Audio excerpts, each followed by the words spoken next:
সুপ্রভাত বন্ধুরা, আজকের ভিডিওতে সবাইকে স্বাগত জানাই। আর আজকের সকালটা দেখুন কতটা সুন্দর, সূর্যের হালকা হালকা আলো উঠেছে আর খুবই সুন্দর। এই সময়টাতেই কিন্তু মানে এখানে রাজস্থানে কিন্তু বেশ একটা মনোরম পরিবেশ, কিন্তু এর পর থেকে কিছু সময় পর থেকেই কিন্তু আর থাকা যাবে না, এত গরম পড়ে। আর এই যে দেখুন পাখিগুলো বেশ আমার টবগুলোতে বাসা পাতার জন্য তারা এইখানেই বসে। একবার তো একটা ডিমও দিয়ে দিয়েছিল। সকাল সকাল বানিয়ে ফেলেছি আজকের দোসা, আর এটা আছে নারকেল আর বাদামের চাটনি, কারণ আমার কাছে নারকেলটা খুব কম ছিল, তো তাই জন্য নারকেল বাদামের চাটনি করেছি। আর এটা আছে আমার প্রিয় জিনিস, ছাঁচ, আমি এক্ষুনি বানালাম। আর এখানে এত গরম পড়েছে, তো সেই জন্য কিন্তু আমাদেরকে বলেছে ছাঁচ দই এইসব খেয়ে রাখতে, না হলে শরীর খারাপ হয়ে যাবে, নাক দিয়ে রক্ত উঠতে পারে, তো এই সব হবে। আর এমনিতেই রাজস্থানে অ্যালার্ট করে দিয়েছে যে কয়েকদিন থেকে প্রচণ্ড 55 ডিগ্রি পর্যন্ত যাবে। তো এই যে দেখতেই পাচ্ছেন, এখন আমরা ব্রেকফাস্টটা করব। আমাদের কিন্তু ব্রেকফাস্ট হয়ে গেছে, ব্রেকফাস্ট করে আমার বর কিন্তু কাজে চলে গেছে, আর আমিও এখানে পড়তে বসেছিলাম একটু। আসলে আমাদের বেডরুমে এখন আর থাকা সম্ভব নয়, এত গরম পড়ে। তো মানে এই সকাল 7টার পর থেকেই গরম ছুটতে থাকে, এত গরম।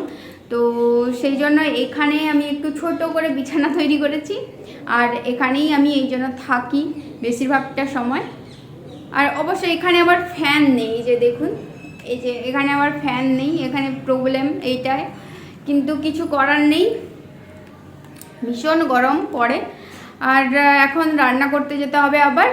আর আজকের কিন্তু রবিবার, কিন্তু আজকের আমাদের বাড়িতে চিকেন হবে না, কারণ আজকের মাছ আনবে বলেছে। আর আমার ভিডিও যারা আমার ডেলি ব্লগ দেখেন তারা তো অবশ্যই জানবেন যে আমরা মাছ প্রায় খাই না বলতে গেলে। এখানে প্রায় 6-7 মাস তো হতে গেল আমরা এসেছি এখানে, কিন্তু একবারই মাছ কিনেছিলাম, আর সেই মাছটা মানে প্রচণ্ড খারাপ মাছ ছিল, কারণ ফ্রোজেন মাছ তো সেই এত খারাপ, ধুতে যাচ্ছি সেই কেমন একটা হয়ে যাচ্ছে, তো একদম পচা টাইপের মাছ। তো সেটা খেতেও খারাপ আর দেখতেও খারাপ আমাদের, আর এমনিতেও মানে একটা মাছের একটা আঁশটে গন্ধ আছে। তো সেই গন্ধটা এমনিতে আমার বর এমনিতে আঁশটে গন্ধ একদম সহ্য করতে পারে না, আবার পচা মাছের আরও বেশি গন্ধ, তো সেই জন্য ভীষণ খারাপ লাগছিল, সেই জন্য আমরা কিনতাম না বলতে গেলে। কিন্তু আজকের আমার বরেরই ইচ্ছা হয়েছে যে মাছ খেতে, বলছে যে আমার মাংস খেতে ইচ্ছে নেই, আজকে মাছ খেতে ইচ্ছে করছে, তো এই জন্য আনতে যাবে। আর অ্যাকচুয়ালি সত্যি বলতে এখানে একটা জিনিস ভালো, ছোট মাছ পাওয়া যায় না, বড় বড় মাছ পাওয়া যায় আমাদের মানে।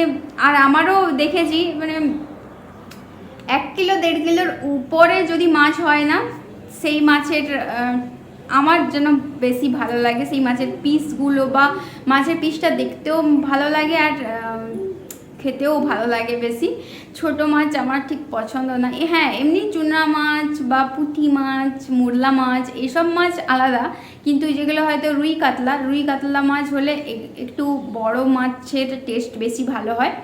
তো সেই আর এখানে কিন্তু বড় মাছই পাওয়া যায়, তো সেই জন্য এখানে আজকের মাছ কিনতে গেছে। আর আজকের কচুর তরকারি হবে, কচু ভাতে দেবো সম্ভবত। আজকের দুপুরের একদম কচু সেদ্ধ করব, অনেক দিন পরে কচু পেয়েছি। আজকের আমাদের বাড়িতে মাছ নিয়ে এসছে আমার বর, এই যে মাছটা ধুয়ে দিচ্ছে ও।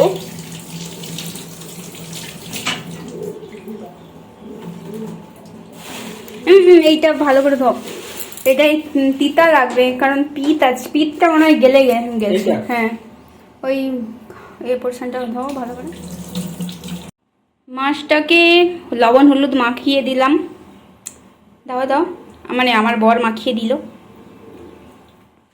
এখন কড়াই বসিয়ে দিয়েছি, কড়াইটা হিট করতে, মাছটা ভাজবো। এখানে দুটো মাছ ভাজা হচ্ছে দুজনের জন্য, আর লবণ হলুদ আর গোলমরিচের গুঁড়ো আর লেবু দিয়ে ম্যারিনেট করে রাখা হয়েছে। এটা দই কাতলা বানানো হবে আজকে, এটা দই আর কাজু বাদামের একটা পেস্ট বানানো হয়েছে।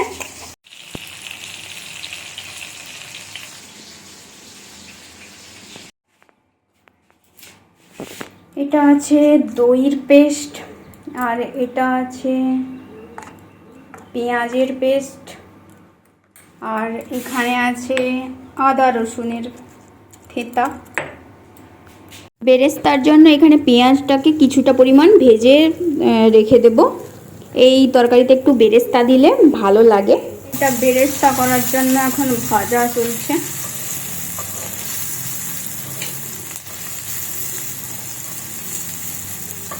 পেঁয়াজ বাটাটা দিয়ে দেওয়া হয়েছে। এখন আদা রসুন আর কাঁচা লঙ্কার পেস্টটা দেব। সবশেষে বেরেস্তাটা মাছের উপরে ছড়িয়ে দিলাম, আর একটু ধনেপাতা কুচি দিয়ে দেবো এখানে। তরকারিটা হয়ে গেছে, এবার কিন্তু ওল ভাতেটা মাখবো শুকনো লঙ্কা আর কাঁচা পেঁয়াজ দিয়ে। আর দেখুন তরকারিটা কত ডেলিশিয়াস দেখতে লাগছে। তো আজকে দুপুরের মেনু আমাদের স্যালাড, কচু ভাতের ডাল, মাছের ভাজা আর দই কাতলা। খাওয়া দাওয়ার পরে বাসনপত্র পরিষ্কার করে আমার বর কিন্তু মানে কাজে চলে গেছে। তো সেই ফাঁকে আমি ভাবলাম যে আজকে তাহলে ঘিটা বানিয়ে ফেলি। তো আমি অনেক দিন থেকে মালাই জমিয়েছিলাম। এই যে দেখুন বাসনপত্র পরিষ্কার করে আমি কিন্তু ধুয়ে দিয়েছি, আর কড়াইতে তেলটা মাখিয়ে রেখে দিয়েছি। এখন আমি একটু একটু করে কিন্তু মালাই তুলে একটু ঘি বানাবো। অনেক দিন পরেই কিন্তু ঘি বানানো হচ্ছে। এবারে তো প্রায় বলতে গেলে ঘর থেকে আসার পর থেকে ঘি বানানোই হয়নি। তো এখানে দেখুন কতটা সুন্দরভাবে মাখনটা উঠে গেছে। আর এই মাখনটা খেতে কিন্তু আমার বিশাল ভালো লাগে, আমি জানি না কেন, কিন্তু অনেক দিনের থাকে বলে সবাই হয়তো ঘৃণা করে, কিন্তু আমার তো এই মাখনটা খেতে বেশ মানে প্রচুর ভালো লাগে। আমার বাটার খেতে ভীষণ ভালো লাগে। তো এটা আমি এই দুধের সসপ্যানটাতেই আমি কিন্তু আজকে ঘিটা বানাবো।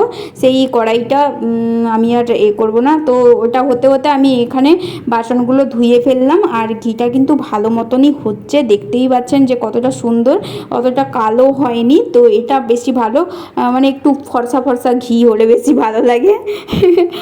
কালো কালো ঘি হলে কেমন একটা দেখতে খারাপ লাগে, তাই না? তো একটু একটু করে আমি কিন্তু এটা দিয়ে দিচ্ছি। তো চামচ দিয়ে একটু নাড়ানাড়ি করলে না এই মাখনগুলো সুন্দরভাবে তাড়াতাড়ি করে গলে যায়। আর এর আগেও তো আমি ঘি বানিয়েছি। আমার কাছে আসলে জারই নেই, তো সেই জন্য জার যেহেতু নেই তো তাই জন্য আমি কোথায় রাখবো, সেই জন্য আমি কিন্তু কম ঘি বানাই। কিন্তু আবার শেষ হয়ে গেলে আবার ঘি বানাই। তো শেষ হয়ে এসেছিলো কিছুটা, তো তাই জন্য ভাবলাম একটু বানিয়ে ফেলি। তো এই যে হয়েই গেছে। এখনও কিন্তু আমি একটা ছাঁকনির সাহায্যে আমি ছেঁকে রাখবো। আর এই যে দুটো ছোটো ছোটো বাটি ভালো করে মুছে একদম বাতাস দিয়ে রেখেছি, যাতে একটুও যাতে মানে জল না থাকে। জল থাকলে কিন্তু ঘিটা নষ্ট হয়ে যাবে। তো সেই জন্য তো এটা এত গরম, আমি কি করে মানে ফোন ধরে ধরে কি করে করব সেটাই আমি ভাবছি। তো ফাইনালি আমি ভাবলাম না, আপনাদের সঙ্গেও একটু শেয়ার করি আর আমার কাজটাও করি।